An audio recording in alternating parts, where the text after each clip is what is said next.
Oh, there you are, YouTube. The juice is loose. Today I'm heading to the theater to watch Beetlejuice, Beetlejuice. All right, we're here at the cinema getting ready to watch Beetlejuice, Beetlejuice. But before we do that, let's take a look at the poster right here. Look at this cast. It's amazing. Man, I can't wait to see this. And there's Michael Keaton, the king, right there in the center, looking good. Here's my wife looking good in those black and white Beetlejuice stripes. I'm dressed as Adam Maitland. I can't wait. Let's go. It's hard. It's hard. Forgot to show this before the movie, but I got some snacks. Got that collectible cup, that Beetlejuice cup, some popcorn and goobers. All right, I'm back home. That was, well, here. I guess I showed this to you a little bit, but here up close. Got a little bit of merch when I got my popcorn and drink and candy. I got this Fanta, which is a Coca-Cola product. Beetlejuice. This is funny. It says see the movie. Well, I guess not everybody who's getting this is seeing the movie, but I was there to see the movie. So it's like you're telling me to do something that I'm currently doing. But it is a little plastic drink cup. This is awesome. It like reminds me of old promotional cups, you know, from like the 80s and 90s. I really remember like Ghostbusters 2. That one I think was like the first one I really remember. I got some from the movie Hook over there that Blockbuster put out. I remember, I don't know, like Batman had some. You know, they'd sometimes be at McDonald's. They'd, you know, but this was at the theater here. So we got Beetlejuice there. Astrid, Jenna Ortega. Unfortunately, because I don't think my cup looked like this initially, but when I was putting it into the cup holder, I think it scratched it a little bit, so I got a couple scratches there.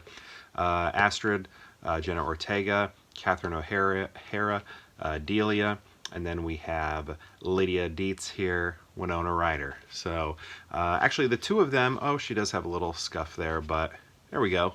He's looking good. No scuffs on Beetlejuice there. But I don't know. I think this was cool. You know, it's plastic. I have it forever. I love it. So history with Beetlejuice. Love Beetlejuice. Love that film a lot. Love the animated show. When I was a kid, I was Beetlejuice one year for Halloween. We bought like one of those old style plastic Halloween costumes, and it came with the mask, but it was like not available. Like, you know, the hard plastic mask wasn't available or something. We couldn't find it, and then we were just like, you know what, we'll paint it. So my mom's friend painted my face up, and unfortunately there are no pictures of it, sadly. So I guess it didn't happen. It did happen though. Sadly no record though. I had this great, well, also from the movie, I had the spinning and shrunken head action figure. Had that. Still have it somewhere in here. Someday I'll pull it out of my storage right over there of all my childhood toys. And I had this cool, this is from the cartoon, but it was like a salon barbershop, Play-Doh barbershop, where you could like push hair out of Beetlejuice and other characters and then cut their hair. I don't know, weird little design there for a toy, but it was pretty cool. Yeah, I don't know. Always love Beetlejuice. Watch it quite a bit. This is my Maitland outfit here. I also got this pin right here. Just says Beetlejuice on it. Nothing too fancy. But yeah, that was one of my favorite movies as a little kid. Also just like some of my earliest movie memories watching that. Yeah, really big fan. So when this was coming out, I was a little bit worried. Actually, I was very worried because Beetlejuice has stood the test of time, and it was well loved. Also, this is a cool thing. So my wife didn't grow up watching that movie, and that's a movie I showed to her. And usually when I show her stuff from that era, if she didn't really grow up with it, she's like, doesn't like it or not that into it. But she loved it. And she's like, this is rare and this is cool, because normally I do not like older movies that I'm seeing for the first time, because she didn't have any of that nostalgia sort of thing added to it. But she loved Beetlejuice and she loves it, so we went together because she was excited for it. But yeah, I remember with the trailer I was very worried, if I remember right, or at least just hearing about the film I was very worried. I just didn't know how things were gonna go, and it's like, why ruin a legacy? Let's keep the one we have. We don't need to move forward. Is just, you know, and I guess I still feel that way. I still feel like they shouldn't have made this movie. But having said that, I still really enjoyed it, and it exceeded my expectations because I have not liked a Tim Burton movie in a long time. I guess Frankenweenie I liked, but I'm not like watching Frankenweenie. So the one that I would put on rewatch, and the most recent film I like of his, is Sweeney Todd. And I guess I haven't seen Miss Peregrine's School for Peculiar Young Children, or I don't know what it's called. I haven't seen that yet, so I guess I can't judge that one either. But yeah, the last movie that I have loved of his is Sweeney Todd. So it's been a while. It's been a while, and I was expecting this to be another one that I didn't like, but I know one of Michael Keaton's stipulations was it cannot be CGI heavy. We have to load this up with practical effects. So when I heard that, I was like, okay, there's some hope, at least visually. And then seeing it today, like I said, it delivered more than I thought it was going to. And I feel like it was interesting because I feel like it's pretty complex in that it has like multiple subplots going. There are multiple things happening in this. It's not a very simple straight line story like the other one, but while it still feels maybe loaded with plots, it doesn't feel overstuffed. And I think that's because they are all very easy to follow. It doesn't feel like convoluted. Is that the right word, or contrived? Right now, my brain can't remember which word is which. But it doesn't feel overly complex, even though we have like what feels like 3 or 4 stories going on at the same time. And they are all connected in a way, or find a way to become connected, which I like about it also. So it doesn't feel completely out of place when we have these subplots, which I like, because, you know, it's like, because this happens now, because this happened, now this is happening, right? So I like that. This caused this to happen. So, you know, it's like a ball is rolling and collecting snow, but it's collecting a lot of snow and sticks and, you know, grass and dirt and mud, and it's like collecting all of this, but it's rolling very smoothly. And I just found that very impressive for so many things to be going on. There are, should I keep it? I'm going to keep it spoiler free. There are people who maybe haven't seen it. I think that's what I'm going to do. But yeah, we have maybe like a specific plot line with Beetlejuice and Monica Bellucci. Am I saying her name right? They have their own thing. And then we have, I guess, Lydia and her daughter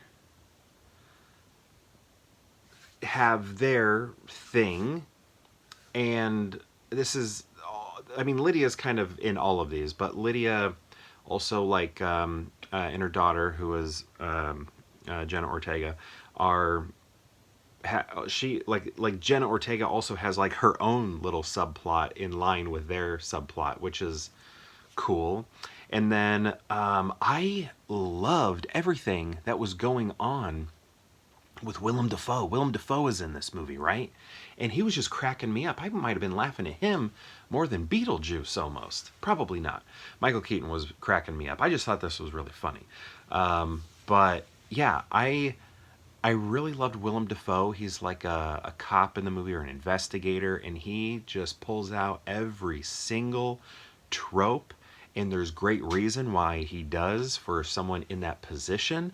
And he was just cracking me up the whole time. So you kind of have like his investigation that's also going on. So you have all these different things that were like cross-cutting too, but I all think it's done really well. Because it didn't feel confusing at all. All of it really did make sense. I think this is something that I have always noticed, even with the first Beetlejuice, and you see this a lot with like Jim Carrey movies also, like what's the one? The Grinch. You know, it's when you have somebody who's just like being showcased as a star and like doing jokes. It's almost like they're standing up and doing stand-up comedy. So Beetlejuice kind of does that, right? And Jim Carrey does that sort of as the Grinch. He's just like standing there doing like stand-up routines. And when that happens, it's like the surrounding characters really don't have anything to do, so they're just kind of like standing around in the background. And I feel like I remember that with the first film. Like Gina Davis, a lot of times they're just like, and Alec Baldwin, they're just standing there while Beetlejuice is doing his thing. They're not really like moving or doing any space work or anything like that. And I feel like this movie also has that, which I sometimes find annoying in movies, but I think because I've loved this movie for so long, the original, that it being carried over to this one, it was almost kind of like, oh, that's cute. And I think because that was happening to Lydia a lot, where I felt like she was just kind of like, you know, all she could really do in certain scenes was just kind of be like, you know, like didn't really have much to do in a moment other than look kind of surprised in the background while Beetlejuice is doing, you know, his thing, you know, which is kind of funny. So there's a lot of moments of that, of just kind of like standing around in the background, but that is also a visual tie to the original film. So again, like I said, it didn't really bother me, but it was something I noticed that it was happening again. It's kind of like if you look at Clerks, the Kevin Smith film Clerks and Clerks 2. So Clerks 1 didn't have a lot of money, so he did a lot of two shots where it's like, gosh, I can't remember their names now. Randall and Dante. Dante and Randall. It's like this is Dante and this is Randall. They're both on screen rather than, you know, just one and then it cuts to the other one over here, you know, because he only had enough money for one like roll of film to film both of them, so they're just like talking to each other like this the whole time, right? Sandworms, I hate them. And Clerks 2, he had a lot of money, right? Because he was an established director. But to create a visual language that was still the same as the first Clerks movie, he still did a lot of two shots, right? Even though he could afford the extra film. But it created a visual connection between the two of them, which I thought was cool. Which was also needed because Clerks 1 was in black and white and Clerks 2 was in color. So to have a lot of two shots was really nice as a way to connect it to the original film visually. And I feel like that's kind of what that does, where we just see like Lydia just like standing around like, okay, what am I supposed to be doing? Or Winona Ryder. I don't know how you want to look at it. It's almost like Winona Ryder, like, what am I supposed to be doing right now? So she's just like, oh, like, you know, making her eyes really big. Okay, so yeah, I don't even know if that's a complaint. It's just a notice, right? If I do have any complaint, it is, I guess, this is maybe I'm saying too much, but I'm not giving away any specific details. Just kind of the tone of the ending. I'm going to give you the tone of the ending. I don't like the tone of the ending. The ending, the very, very ending, is my, I guess, least favorite part of the entire film. But I was laughing, cracking up, having a good time. My wife and I both were. We had a great time. But the ending, to me, what I love so much about the first film is that it ends on a very joyous, happy note and a party. Jump in the line. I believe you. You know, that is just so fun and elating. Is that a word? You just feel so overcome with joy. And I love that about that ending. And this one didn't really do that. So this might be mild spoiler-ish, I guess. I'm just going to tell you, you know, that ending that we get in the first movie is not how this ending is. This ending, unfortunately, in my opinion, does not feel contained. Make the movie feel contained on its own. It sets it up for, oh, we're probably going to get a third one, which you can expect. If a second one's getting made, you know a third one's getting made because you got to say his name 3 times, right? So that was something I was disappointed in because it almost seems like... I just don't like that setup. I don't like that like cliffhanger style setup where it's like, oh, we're going to make another one. I like the idea of the first one feeling like a contained film and then the second one feeling like a contained film where everything was resolved, and then make a third one that does the same thing. So I would like 3 separate movies in the same universe, but none of them feel like they are still touching the next movie, right? Does that make sense? Like, Pirates of the Caribbean 2 and 3. If you watch 2, you're sort of forced to watch 3. You can't watch 3 without watching 2. But I like the idea of the movies being contained and not setting up a sequel. So that's my only thing. So it feels a little doomy, and rather than joyful, right? Like I missed that. I liked that where Lydia's dancing and the Maitlands are being good parents to her because they weren't able to have children, and I liked all that. I loved that happy, joyous ending, and I wish this movie had it also. But otherwise, everything was good. There was a cameo in there. I'm not going to mention who, but it was great, and it also not only called it called attention to another movie with that person and Tim Burton through some visual things that were happening, which I loved and thought was great. I'm not going to tell you who that is in case you haven't seen it. But man, it is, I don't know, I thought it was funny. I was cracking up. My wife and I loved it. There weren't a lot of people in the theater, but we did go to the first showing this morning, and just... there were other people laughing, but again, there was probably like 7 people in there, if that, maybe 5. But yeah, I do recommend it. I don't think it will ruin your childhood. If you like the wacky zaniness of Beetlejuice and the first movie and the animated series, I think you will like this. Charles, the actor whose name has escaped me, but the Daddy Deetz, Papa Deetz, he is handled, I think, in a very good way. For him to be in the movie and not be in the movie at the same time was great. Willem Dafoe, Monica Bellucci. I thought she was going to have a bigger role in it than she had, but I did like the role. Oh, and that's another thing that I like. Everything...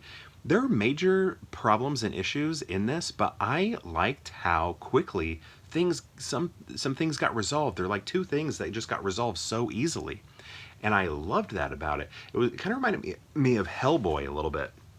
One of the funny things about Hellboy is that he's kind of like a plumber, like an on-call plumber or something, and like somebody called like, hey, we got this monster, and he's like, ugh, all right. And then he kind of lumbers over there, and then he just quickly takes care of it. It's like this like world-shattering events, and he's just kind of like, I'll take care of it. Just like really quickly and simply. And I just liked that. We had these like 2 issues that seemed kind of big for the movie that were gonna like kind of felt very like consequential. And then they were just solved very fast, which I thought was funny on its own and refreshing. So I liked that also. I don't know. What did you think of it? I would love to know. I thought it was very fun. I thought it was good. Not as good as the original. The original can't be topped. It can never be topped because it can never be topped, and I don't think it can be equaled because we're not in that era anymore, and movies like almost seem like they can't look like that completely. This is very close. There's a lot of practical effects. There's so many visuals in it where I was just like, this is great. Like I'm watching it, I'm like, this is great. Why, and there were like little bits of CG here and there, but they were tiny when you compare it to everything else. And it was just like, this is great. This is what, Tim Burton should only be doing. Minimal CGI, mostly practical. Because I was just like smiling when I was like, in the afterlife. I was just like looking at all of that stuff, and I was just like, this is great. I love this. I can't believe I'm seeing this. I love it. And I'm glad, in the way it sounds anyway, that Michael Keaton put his foot down. He's like, I'm not doing it unless we do it like we did it. So I like that, and I'm happy that happened. But anyway, loved the movie. Excited to buy it. Excited to watch it again. maybe even in the theater again if I can find the time. What did you think of the movie? I would love to know. Let me know in the comments below, and perhaps we'll see you tomorrow. Or more beer hangout.